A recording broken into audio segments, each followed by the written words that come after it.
The views and opinions expressed on any program are those of the producers and/or the persons appearing on the program and do not necessarily reflect the views and opinions of FRC Media, Bristol Community College, or the City of Fall River.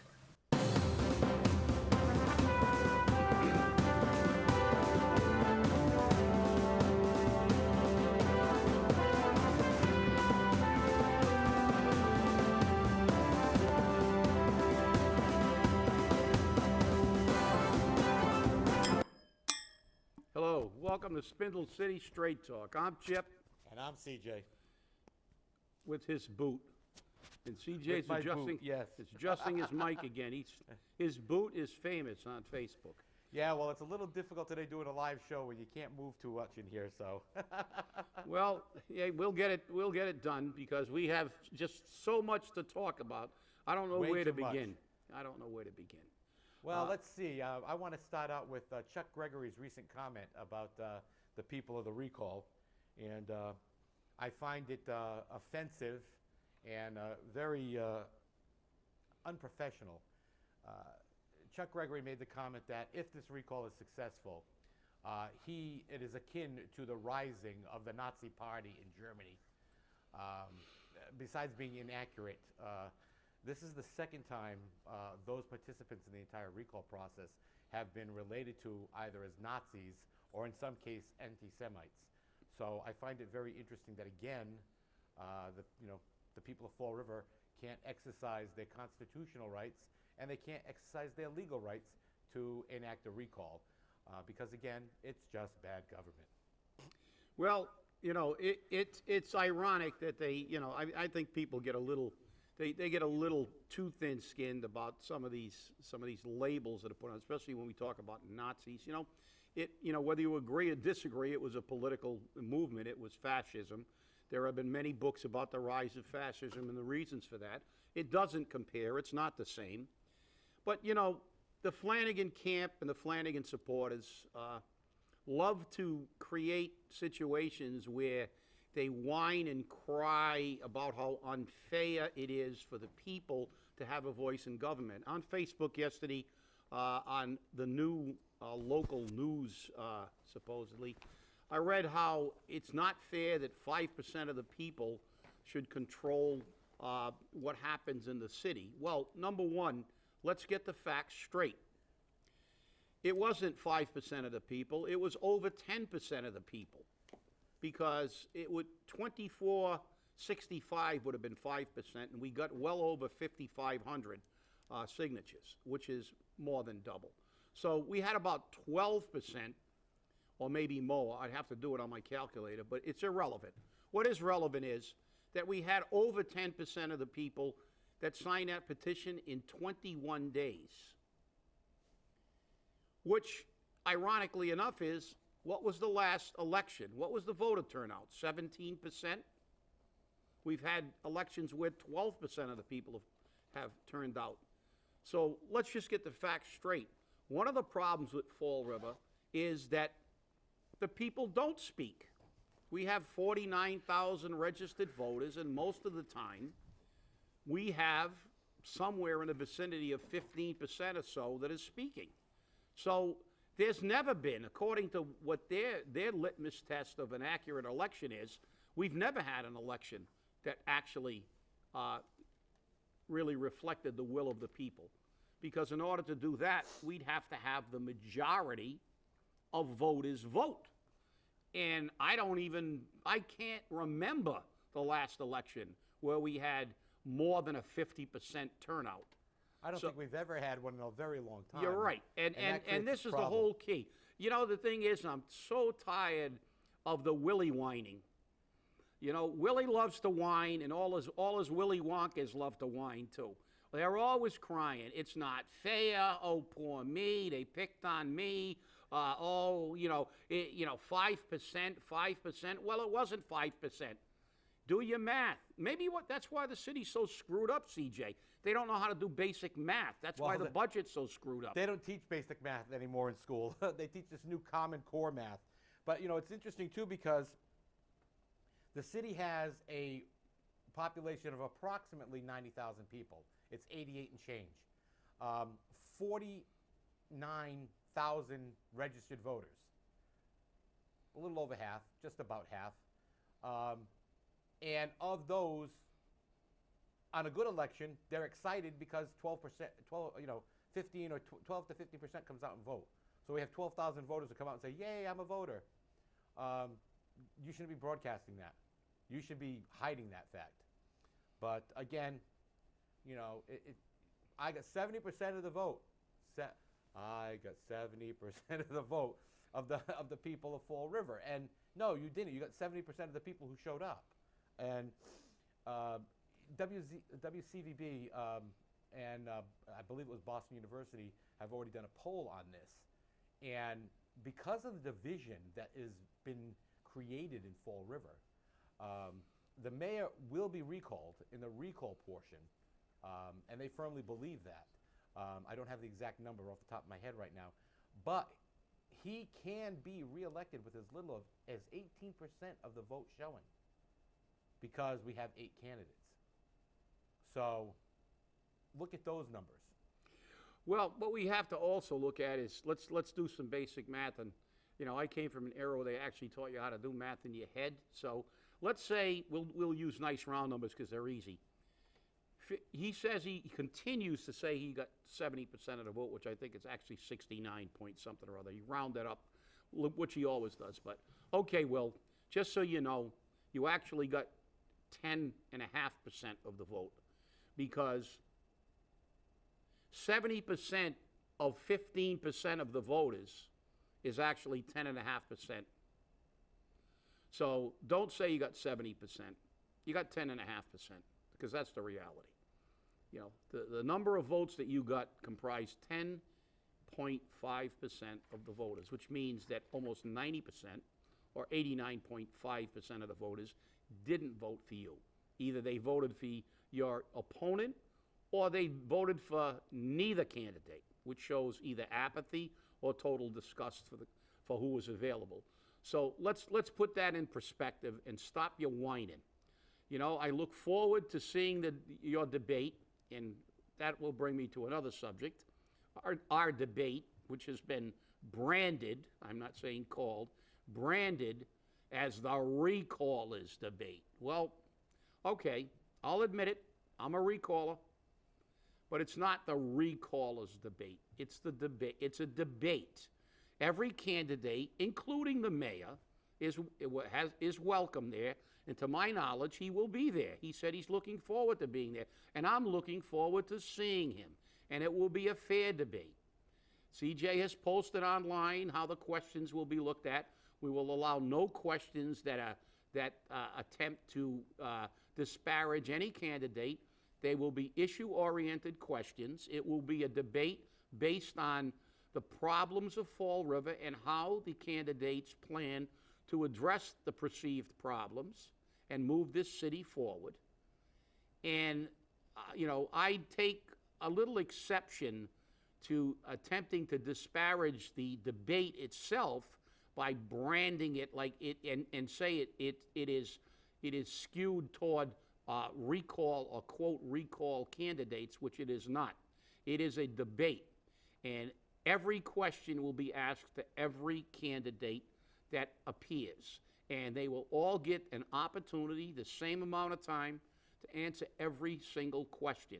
And we will not allow, every question will be vetted, we will not allow any questions that are not pursuant to the election and the condition of the city. Well, that's very true, Chip, and this is what we're calling it. And I think it's going to be very interesting to see how people receive it. That's actually the logo of the People's Debate, and that is what it's being called. There's no ifs, ands, or buts about it. And, I know some people have been a little upset about the fact that, Spindle City Straight Talk was covering it. And I took umbrage, a big word, a lot of people won't understand, when the Herald News did the article about the debates, and it was the Herald News debate, it was the WSAR debate, and then it was the recallers debate. And I had a long conversation with Lynn Sullivan, and we ended up coming to the point where we agreed to disagree, because she says, well, you're a recaller, Chip's a recaller, You guys are putting it on. And I said, no. I said, let's get this right. I said, number one, Chip was the spokesperson of the recaller. I said, I acted as a political consultant, not that I in any way want to minimize the work that I did. I said, but I certified the affidavits. I said, I'm not part of what they call the Dirty Dozen, so let's be real. I said, and to be very honest, I am a reputable member of the press, and I don't appreciate this. And she goes, well, we'll just have to agree to disagree. And I'm like, whatever. There's just times you can't win. You know that, Chip. Well, obviously, it's kind of projection. They're trying to protect themselves, because if we want to put labels on everything, you can. But let's look at what the debate is. Is the debate going to be fair? Yes. We don't have local people. We have people from the media, people from outside the city involved in this debate who have absolutely no interest personally in this election. Well, I think that was one of the most important things, and people don't understand this about the debate, is that everything is by lottery. And of course, you're not going to please everyone. But the moderator has been chosen. The moderator is Phil Paleologos from WBSM, also known from Shawmut Diner prior to its closure. And Phil is actually very excited to come and do this debate and act as its moderator. And he asked for clarification on the pronunciation of some names. So I think it's very interesting. Phil's a great guy, very funny. And again, has no political interest in Fall River, no anything here. So somebody who's very neutral. Our 3 reporters are currently in the lottery system. We're giving them a couple more days to have other reporters be put in. And what's happening is they're all being put in, and the names are being drawn at random. And then that's who will be your 3 panelists will be. And it's the same for the questions asked by the citizens. Any citizen in the city can ask a question of the candidates. The candidates are generic in nature in that they go out to all the candidates. So it'll be the one question to be asked to all the candidates. The questions will be chosen at lottery. They will be vetted by both you and I and members of the panel. Any questions which come out in favor or opposed to any candidate will be dismissed. So if you have a question on what is your plan to meet minimum school spending and increase it, that's fine. If you have, how are you going to support the fire department? How is your plan going to be different?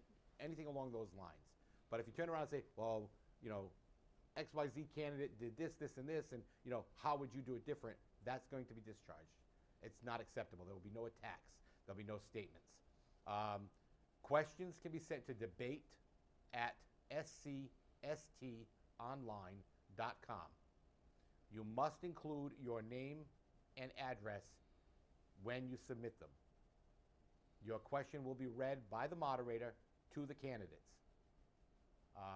And the candidates will be given ample time to ask the question. I should say ample. Because of the number of candidates, we will give them a set amount of time to answer that question. We're still fielding that out. I can say with absolute certainty that so far there has only been one candidate who has not confirmed their attendance. All the other candidates have confirmed their attendance. I know it was a tough date for some people. City council meetings held on the same day. And as a matter of fact, broadcasting this live was going to be a little bit difficult too. But we worked together. I think what's really great is this was a challenge that was put to me. And then all of a sudden, within 12 hours, we had a debate. So when you put your mind to it, Chip, you and I know we can get anything done when we put our mind to it. Yeah, kudos. And with that, I have to say, I know that, there's been a lot of talk about the date. Well, let me make it clear again that we had no choice. Obviously, we have a very short window. There are 2 other debates, too, that are being framed within our debate. And this is the date, this and a date that was too close to the election, were the only 2 dates that we were offered. And we have a good venue, and we have an opportunity to put on what I feel is a really, really good debate. We have people from outside the community, not local people who may have an interest.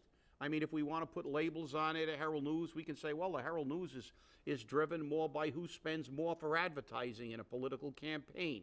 If the WSAR debate can say, well, one of the candidates' campaign managers works for the station or used to work for the station and took a leave of absence. So, if we want to go there, they have, and so now they want to call us recallers. Well, I don't care if the campaign manager worked at WSAR, and I don't care that the Herald News gets money from candidates for advertisement. That's their business. But what I want to see is a fair debate, a debate that's on issues, that doesn't allow, questions to go places where they shouldn't. Just as the recall was a referendum on the performance of Will Flanagan as mayor, a debate should be on issues. It should not be on. Personal relationships, on anything, personal opinions. It should be about real issues, and I encourage everybody to put very specific and very pointed questions to the people. And the reason that we're having the debate is we feel that, hey, like CJ said, people go, oh, if you're not happy with the way some debate forums run, why don't you run your own? So we are. And this will be the first time we did it. And I think that it's going to be a good debate. And I think that it's going to only get better. This will be the first of many debates, I believe. I think that this may become a regular thing during elections, because I think it's really healthy to have a debate format that, number one, brings people that don't have a vested interest in the community or don't have personal relationships with certain people, try to bring people in from the outside who are also knowledgeable as reporters, and do it to make it a debate that can be said, well, okay, these people are going to answer some questions, and we can really find out about these candidates, because it will be about the election and not about anything else. Well, it's interesting, Chip, because a couple of the candidates that I had spoken to, because I'm fair, I don't want people blindsided, and I had spoken to them, well, you got to bag me with questions, and I'm like, there's going to be no bagging. I said, this is very neutral. These are issues for the city that people want to know about. So that's what it's going to be. And it will be at the Morton Middle School on Tuesday, just about a week from now, 6 days from now, actually, at 7 p.m. The doors will open at 6:30. There will be no campaign signs or literature handed out. We will not amend on anyone's First Amendment rights. You want to wear a T-shirt that says, yay for Flanagan, or yay for, Cabral, or yay for Kadima, whatever. I can't say what you can wear, and we're not going to do that. This is not, we're not going to violate your First Amendment right. But because this is being lived, we do expect for people to be civil, and there'll be no big signs so that you're blocking the cameras and hitting people over the head or anything else. We will have both Fall River Police and security present to maintain the civility of this event. And, they asked already, what do you want us to do? I said, they don't leave. You do your job. The law is the law. I'm not going to play any games with this. And the law applies to everyone equally, not just because you're so-and-so or so-and-so, you get a pass, because that's not what this is about. And you're right. It's about time that the people have a debate that they can believe in. It's true. And what we want to have here is a, you put it in perspective. It is a debate. Politics is politics. If they want to make commercials that, are obviously political in nature, that's fine.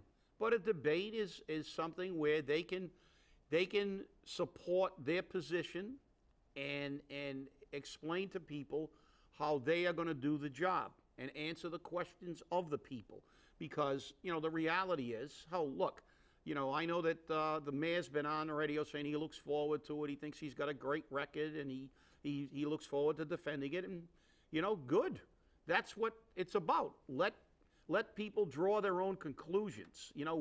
We see the political ads. I saw one recently with Joan Menard introducing the mayor and saying how wonderful he is, and he's doing great for Fall River, and of course she can do that.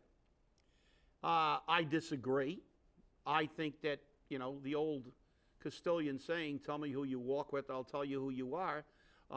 As a voter, as a taxpayer, nothing bothers me more than looking at one entrenched political hack supporting another. I mean, obviously, what is she going to say? She was appointed to the Diamond Board by the mayor.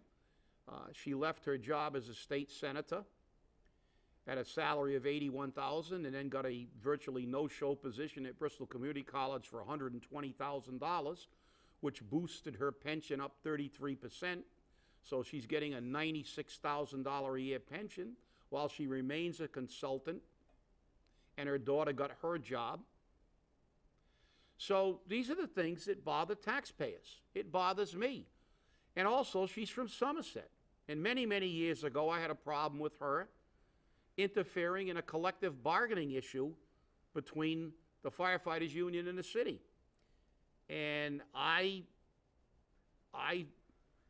voiced my opinion, and she actually then said, "Oh, I apologize. I shouldn't have got involved in collective bargaining in the city of Fall River." And realistically, you can get involved. You have a right to be involved in the politics of Fall River, but I have a right as a Fall River resident to say, when a Somerset politician supports a Fall River politician, it has absolutely no effect on my vote. As a matter of fact, when somebody who's milked the system as greatly as you have, it actually guarantees that I'm not going to vote for it. Yeah, talk about politics always, but you made some very good points. There is a new upcoming person in Fall River, Ricky T. I don't know how you pronounce his last name. It's Cambodian. It's Tith, and I don't want to say it wrong. I think it's Teeth. But he's going to be a candidate next year for city council, and he's been seen touting the mayor everywhere. So I sent him some very serious questions on, with everything going on in the city of Fall River, why would you start, associating with a person who's involved in all these investigations until the outcome, because it could possibly taint you if the outcome came out negatively for that person. Well, he went further online. He started screaming about, "Oh, these recalls, doing this, this, and this," and then I said to him, "I asked you some very serious questions as a member of the press." I said, and I would have appreciated an answer. I'm sorry if you felt this was personal. So he did send me an answer, and I promised him I would read it on the air. And it says, "I recently received questions regarding an alleged affiliation with Mayor Flanagan. These messages included unfounded accusations towards the mayor and myself. We all have the right to associate and to support any elected official of our own choosing. It is good to challenge each other in a fair, civilized, and healthy manner. It is wrong to make unfounded and unjust accusations in that process. It is this uncivilized behavior that has plunged this city into the turmoil it now suffers from. I want to run for city council because I want to be part of the American government so that I can help improve quality of life for all residents of Fall River. I want to foster trust, teamwork, and civilized progress in our great city. I want to restore our character and image as a whole, and I want to add diversity to that character. I will not stand for any less. I align with no political party. I am an issues voter, as most Americans, and especially as a concerned minority who wants to be your public servant. I am apoplectic about messages I have received from recall organizers and recall supporters stating we are being used to gain votes for the mayor. This is insulting to my intelligence and to the intelligence of my constituents. We are not puppets, and we can see what is right and what is wrong. I stand for what is right, and I will fight against what is wrong. An unfounded accusation displays ill will and ill character and is not good or healthy for our city. I ask all citizens of Fall River to stand with me in our fight for what is right. Let us together put petty ways behind us. Let us together strengthen the resolving character of Fall River. We do not answer to one citizen, we answer to all the citizens. Together, we will restore faith in each other, and we will give back democracy to all citizens of Fall River. Let's work together to improve the quality of lives for our community." I thought it was very interesting that that was his answer to many questions, but in no way did I ask him any questions which would have impugned him or made him feel as though we're attacking him because of any association with the mayor or anyone else. We asked very serious questions. Sounded like a campaign, more like a campaign speech than an answer to a question to me. Exactly. But, you know, it's unfortunate that he thinks that people questioning government is what has dragged this city down. It's unfortunate that he wants to run for city council and he doesn't realize that the deficit was created by lack of preparation for the loss of the SAFER grant, for the loss of the police grant, for the loss of the host fees, that pay raises were given without regard for the impact on the budget. It's troubling that he's running for city council with so little knowledge of what caused the problems in the city. I guess he feels that, you know, they love to use the word negative. You know, anything that is not in agreement with their position is negative and thereby bad. Well, you know, I hate to tell you this, but somebody better do a little bit of studying. And the best way to arrive at answers to a question is called the Hegelian method. It's from a historian called Hegel, who created a theory called the dialectic theory. And it is, you have a thesis, which is your opinion right now. Then someone comes forward with an antithesis, which is the opposing view. And somewhere, after very, very long discussion and sometimes very lively discussion, we come up with a synthesis. And that's the best way to move things forward. You know, these people who believe that government is about everybody agreeing and never disagreeing had better remember, especially Chuck Gregory, because that's what happens. When everybody agrees, you march together doing the goose step. You do become the Nazis, because that's what happens. You become a bunch of robots marching in a line. You know, debate and disagreement is an integral part of our government. It's what created our nation. Some of the most contentious debates that ever took place in the Continental Congress. The fact is, it is healthy to disagree. So, Mr., and I won't mispronounce your name, you had better learn a little bit about why the city got in this position if you want my vote. Well, Chip, you know, we're always fair here in responses. We give everyone a chance. So I agree. And, you know, I would like to meet personally with Ricky and, you know, find out exactly where he stands on issues. You have a lot of connections in the Cambodian community. I know a couple of, I know at least one mayoral candidate, which has a very detailed connection. So these things are going on. But we're already at the end of our show. Can you believe this? I mean, we go so fast, and you know, I really don't know what we can do anymore.